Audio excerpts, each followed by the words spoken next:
God, I will mask off LS engines for a living if it means I never have to mask off another Coyote valve cover again.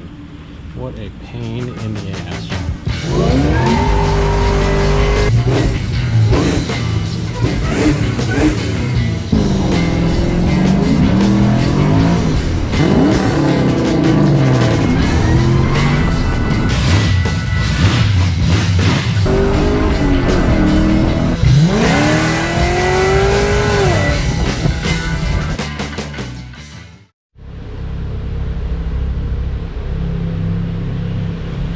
Alright guys, what's up? So, I'm going to come in on my day off tomorrow and we're going to start working on Sunshine's engine and transmission, just doing the visual refresh on it. So, right now, I'm going to grab my wire wheel, take off these stickers and stuff, and then we're going to use compressed air and blow off as much of the dirt as we can. And I'm going to power wash these things and get them ready for some paint tomorrow.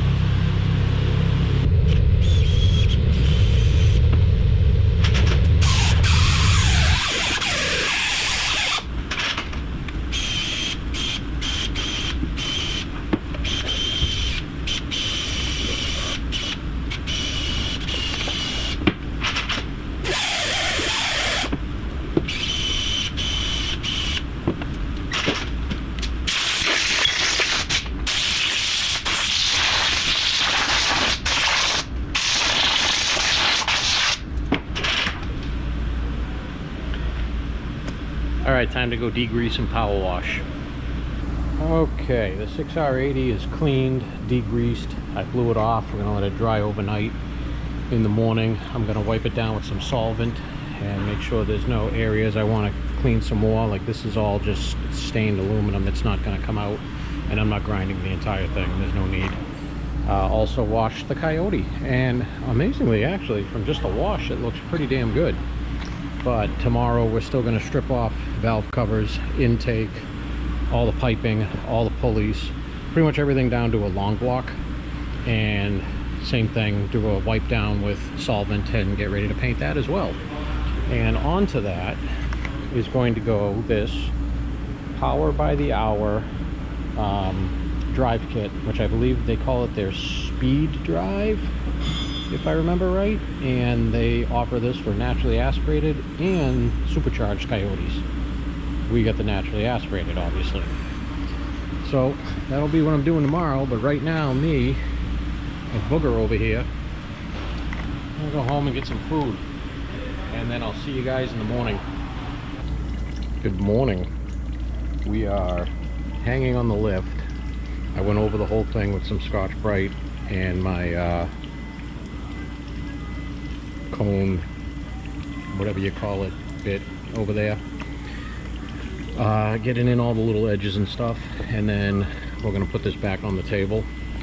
But I figured I would throw primer on the hard to reach areas underneath first, and then we'll prime the whole top, spray the whole top over on the table in the spray booth, and then bring it back over here and hang it like this again to get all the spots underneath with paint that I can't really get over there unless I wonder if I put those big giant blocks underneath it. Maybe then it'll be high enough I can do the entire thing over there. We'll see. And then we can start taking apart the engine. We'll pull off the engine mounts, all the pulleys, all the hoses, the intake. I think we're going to leave the valve covers on and mask around it, but we have to modify the block a little bit. So for this drive kit, we have to take off these two. Let me go look. I forget.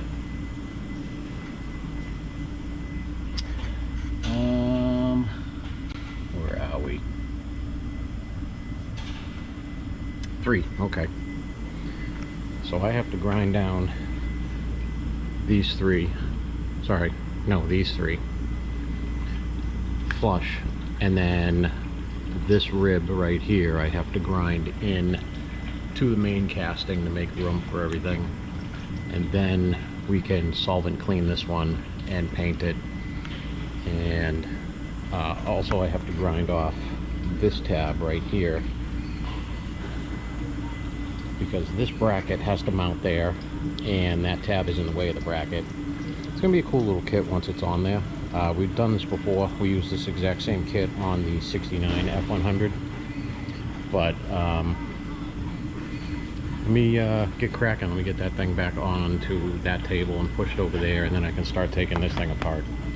Yep, that'll work. And that way I can get underneath and on top, hold all at once, and not have to worry about flipping the thing and spilling any transmission fluid out of the input. Cool. All right, I'm gonna push it over there and start painting that. Okay, transmission is in primer. Just gonna let this sit and do its thing, and it'll come back over here with the new Ford Gray and spray that down.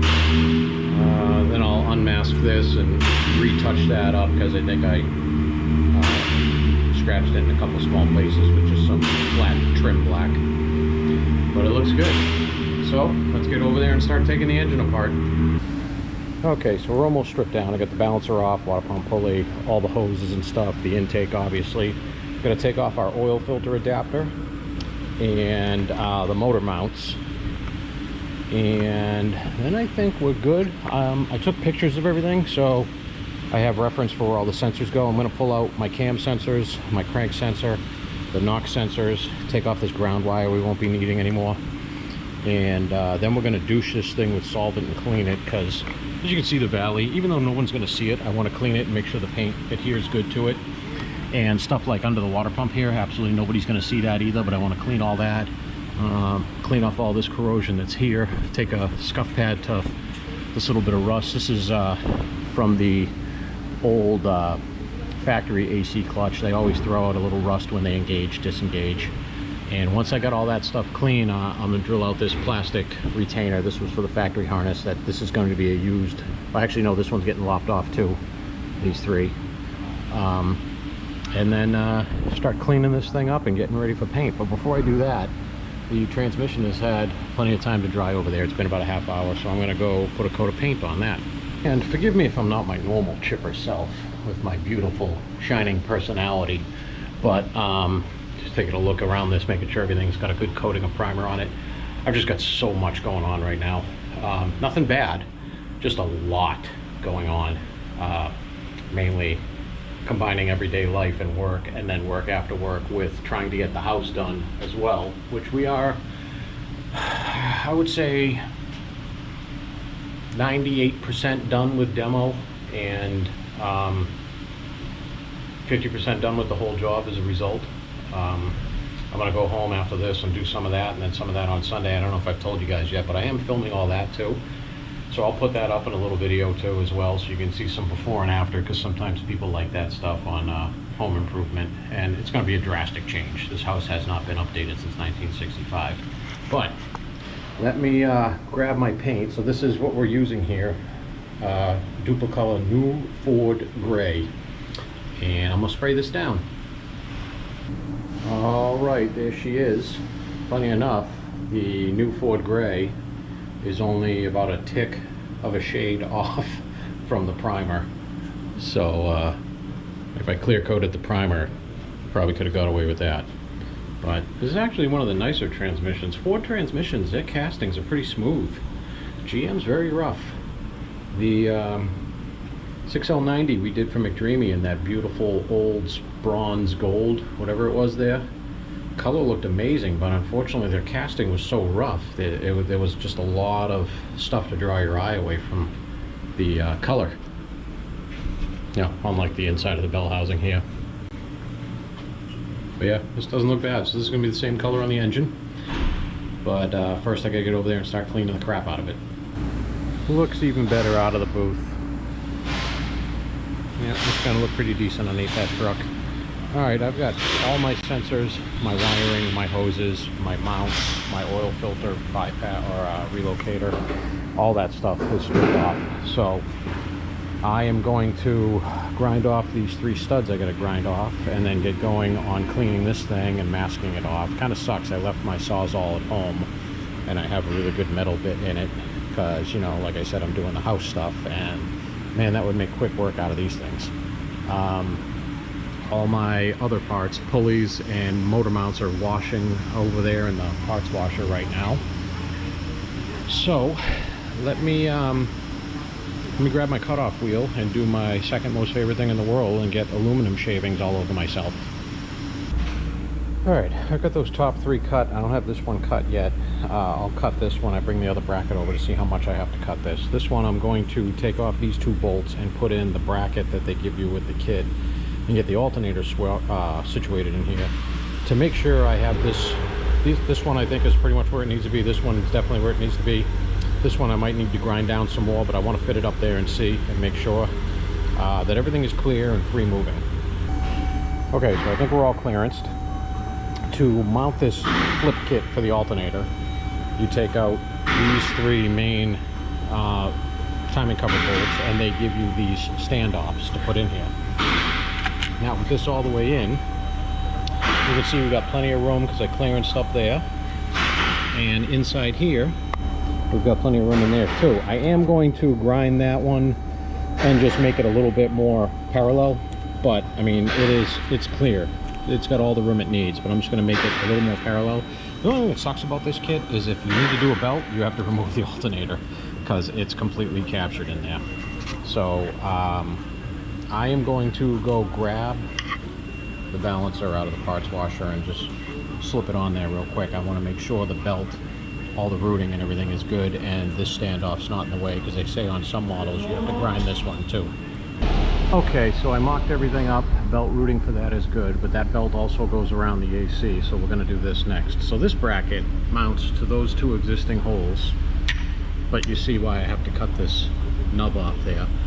So I'm going to cut that off now and get that done, and then this whole side of the engine will be done. And then we move to this side, and this side mounts the power steering pump and another tensioner. I don't believe anything needs to be cut on this side, so yay for easy side. All right, so everything is trimmed. It needs to be, everything fits. There is no cutting of anything on this side. Don't mind my brush. This is what I'm going to use to clean off all my crap that's on this engine. So now I'm going to pull these standoffs back out and start cleaning this engine, and then we can mask it off and paint it. So this whole drivetrain is a 40,000 mile drivetrain, so we don't need to do anything internally to it. We just need to make it look nice on the outside. Oh my god, I will mask off LS engines for a living if it means I never have to mask off another Coyote valve cover again. What a pain in the ass. But one final wipe down and we're ready for primer. Okay, we are primed. While this sits and sets and whatever, tacks, yada yada, blah blah blah, I'm gonna grab small stuff like the harmonic balancer, the water pump pulley, the 2 tensioners, and paint all that stuff, clean it and paint it. Pulleys obviously are black. The tensioners, the pulleys on the tensioners will be black. The tensioner arms themselves, I'm gonna paint the same new Ford gray so it all blends in nicely. I'm not going to paint the AC compressor or the power steering pump or the alternator, just because there's no need to. But everything else I'm going to make look super nice and clean. Like I've already started a couple of my bolts over here drying, but I have to go over into the parts washer that I have over there, because all my pulleys and everything, and the motor mounts going to be black too. All that stuff's in the parts washer. All right, it's just about lunchtime. I sprayed the engine, so it's all pretty new Ford gray now. So I'm gonna give it some time to dry, have my lunch, and then we should be ready to unwrap everything and start bolting parts on. I've got the tensioners over there being sprayed right now. The throttle body is over there. It's been primed and sprayed. Actually, I gotta strip the fuel rail out of that intake and throw the whole intake in the parts washer to get that thing lickety split clean. And then once I unwrap the valve covers, we'll have to see whether or not I'm going to pull those off and put them in or not. If I got any overspray, I'm going to put them in there, because it'll take the overspray right off and clean them right off. If there's no overspray, I'm just going to wipe them down and they're good to go, because I cleaned them off yesterday with the pressure washer and degreaser, but it does not look that bad. It's going to look even better with all the stuff back on it. Well, not too bad. I did get just a tiny bit of overspray in areas where I couldn't get the tape to seat, but this is not bad. This is brake clean on a Q-tip. Well, take that right off the valve cover. So there's no reason for me to have to put these in the parts washer, you know, take them off and put them in the parts washer. So once this paint's all dry, I'll put glass cleaner on here, wipe these suckers down, put those covers back on that are over there. But right now I'm going to strip everything else off of this intake, so it's a bare intake, and throw that in the parts washer so it's spick and span. I did that on the LS2? 3? I think LS3 on, yeah, it was the LS3 we did in the Chevelle, and it made that intake absolutely beautiful. Oh, but all the rest of my parts are in there actually, and I just heard the thing click off, so let me go check on those. All right, while the intake is over there washing, pulleys are over there drying, I'm little by little pulling all my tape and my block offs off, putting the standoffs back in, putting the knock sensors back in, putting the cam sensors back in, crank sensor, and tightening everything up. And we're in the assembly phase, just slowly, because I'm waiting for accessories to dry, but it's getting there. You can see it does look pretty good with the valve covers. I still kind of would like them painted the yellow and the white that the truck is, but it's a little too much to do right now. All right, water pump pulley on, standoffs on. Next, I'm going to put this lower bracket on for the AC. All right, lower and upper mounts for the AC compressor are on. These, if you remember, I said a couple of the timing cover bolts had to come out. That was these two. They get replaced. I'm going to grab that compressor now, slap that in here. All right, AC compressor's bolted on, tensioner's bolted on. I went and bolted the balancer on. The intake is out of the parts cleaner. It's probably windy over here because of the fan, but as you can see, spick and span now, and I'm just heating it from the inside out to dry out any moisture that might be in there before I put this thing on. But right now, actually, I'm going to get the belt for the alternator set up, so it does the alternator and the AC compressor, because there's two different belts, so I got to see which length goes on here, because the part numbers they're giving me in the instructions don't match up to the part numbers that are on the belt. So I'm just going to fit them up. One's longer than the other, and then we'll move on to the power steering side. All right, so the AC compressor alternator side is done. Now we can start on that side, but I think I'm going to throw the intake on first so I can not by accident get anything down these runners. So I'm going to take that over to the table, put all the seals back in it, and then throw that back on top of here. All right, threw the intake back on, threw the throttle body on, threw the coil covers on. It's looking pretty nice. So now I've got to unwrap the stuff for the power steering and everything over here. So this kit uses, they have multiple different configurations. The one we got uses a typical GM Type 2 pump. This is your mounting bracket. So I'm going to mount that stuff on that engine now, along with that tensioner over there. And then we're almost done, actually. So this took way less time than the LS motors, except for the fact that it took as much time as doing a whole LS motor just to tape off these valve covers. Well, isn't this a cool chunk of billet aluminum for a power steering pump mount bracket? Much like the rest of their kit, everything uses existing bolts. This was an existing timing cover position. You remove the bolt, you use their bolt. This was an already tapped hole, and this one is a pass-through with a nut on the other side. Then your pump, your bolts will go through the pump, through this thing, so you can adjust it all different ways. So this is another thing we're going to have to figure out once it's in the chassis, to figure where we're going to clock this thing so we can get our return going towards our remote tank and our supply going towards the steering rack. Well, all that's back on. My vacuum lines, the intake, all that crap. Oh, water pump pulley's gone. There was a blemish in it. It was driving me nuts.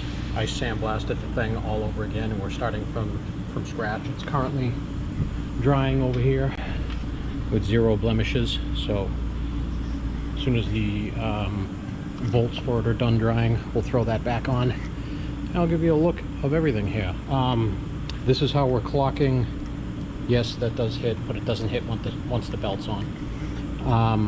This is how we're clocking the power steering pump. I had to look way back in my Instagram history for the 69 F100 to see how we clocked it, because I just couldn't visualize it in my head. So we run a 90-degree 6AN off of this pressure line.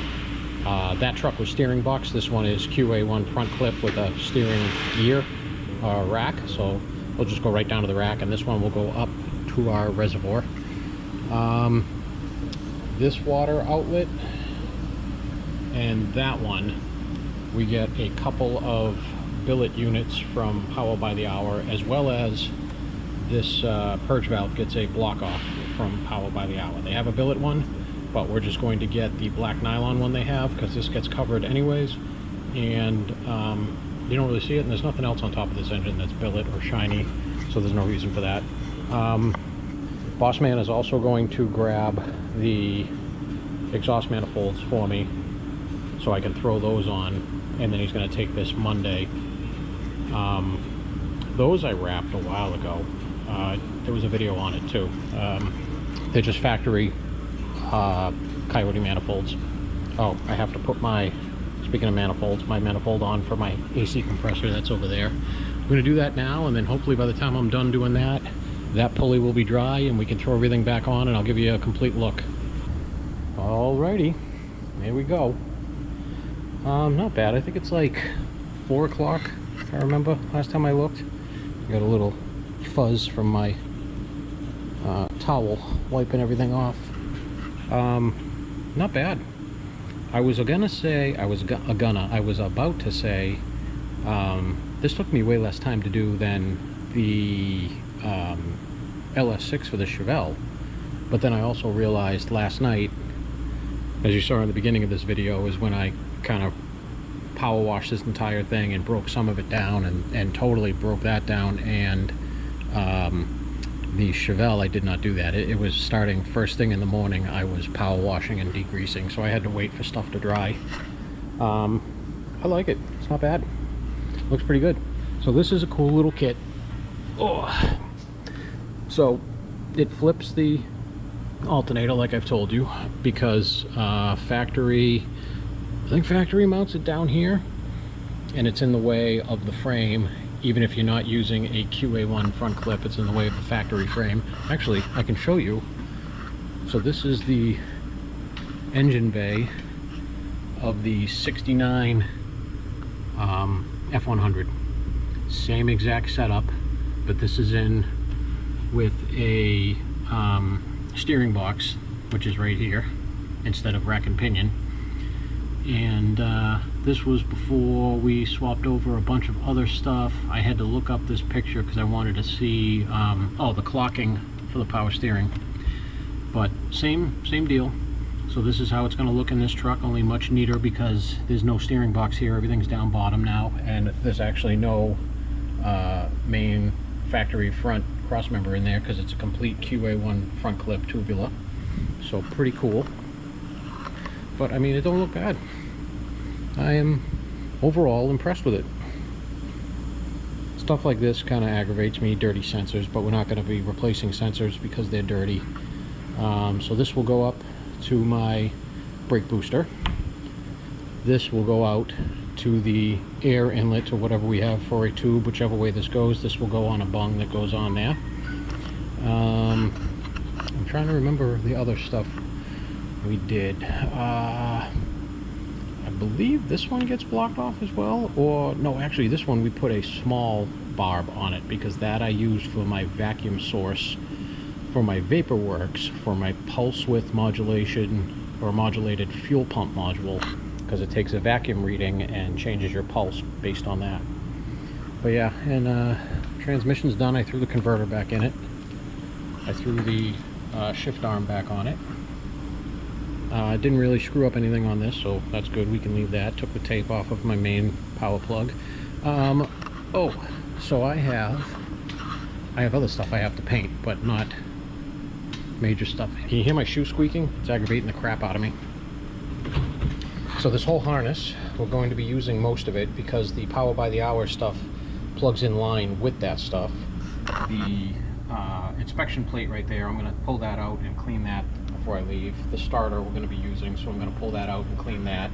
And I'm going to pull this harness out and power wash that and clean that. That's a combination of just regular road dirt and all the sanding that Noah's done at the shop on the body, which he is blocking, I think final blocking the body right now, the hood and the roof. But that's it. So pretty uneventful day today. Nobody fell off a ladder across the shop. I didn't forget to tighten any fuel lines and squirt all over the place. Probably shouldn't have said that like that. And for the most part, my anecdotes were down, just because I'm wiped out right now. I've got so much going on personally. I'm gonna go home and now work on the house. Today's Saturday, and then tomorrow, Sunday, when I wake up, I'm gonna continue working on the house. This adult stuff sucks. It's no fun. But like always, like and subscribe. More of this truck is coming. Where Monday, like I said, the headers are going to be on here, and I'll do a quick short on that and a walk around. And then we're loading this and that up in the truck, and they're going back to the shop. Oh, by the way, I did not paint the transmission pan on that because we're replacing the pan, so that's why, don't worry, we're not leaving that shitty pan on there. And then it's going into the truck, and then we're going to start doing some stuff on it from there. We're going to start making some lines, start doing some wiring. We're going to mount the PCM in the box that they give you, or that you can get from Power by the Hour. Oh, it's not in this picture. Give me 1 second. Alright, I'm back. So the ECM mounts in that box right behind the battery. We're doing this the same way. I also have to mount the relay pack that they give you. And then our air intake tube goes over that way. So I think this next picture is, yeah, this is the front of the engine. This is not the engine, so it must be the other way. There it is. We're gonna make another one of these, but make it different and a little bit more neater. Oh, okay, so that's, so we're trying to remember where we mounted our power steering reservoir, so it's right there. All right, so I've got a lot of planning to do and a lot of fitment, and oh, I didn't show you the manifold for the AC lines is on there now too. I mean, there's a lot. Okay, putting these vehicles together is fun, but the last 10% of them takes you the longest. And if you make everything as neat as possible as you go along, it helps and it goes a lot faster. But anyways, I digress. I gotta get going. Dogs miss me. I gotta go home and work on a house. And I will see you guys sometime within the week. Monday, actually. I'll give you a quick walk around with the headers and everything on this. Until then, take care.